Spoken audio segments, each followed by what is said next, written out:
مسئلہ فلسطین ایک اہم مسئلہ ہے۔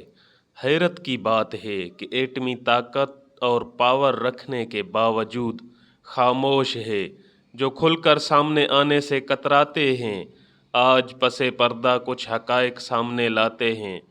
فلسطین کے مسئلے کو یورپی یونین نے سیریس نہیں لیا۔ پاکستان کو گمان ہے کہ قرضوں کے بوجھ تلے دبے اس ملک کے لیے مزید پریشانیاں ہوں گی۔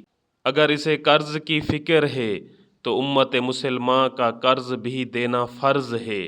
وہ قرض کون سا غریب کا چولہا جلانے کے لیے لیا گیا ہے؟ بہرحال ہم سے امتی ہونے کا حق تو چھینا گیا۔ اس جہاں میں بھی مصیبت، اس جہاں میں بھی۔ اس وقت سب سیاسی جماعتیں خاموش، ادارے خاموش۔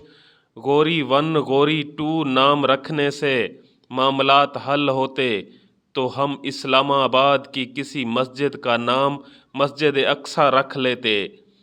یاد رکھیں، تاریخ ہجڑوں کی نہیں لکھی جاتی، مرد مجاہد کی لکھی جاتی ہے۔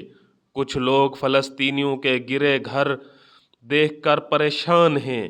انہیں معلوم نہیں کہ وہ اس سے بھی عبرتناک زندگی جی رہے ہیں۔ سوئی ہوئی میری ملت کے حکمرانوں، کشمیر بھی کئی روز سے محاصرے ہے۔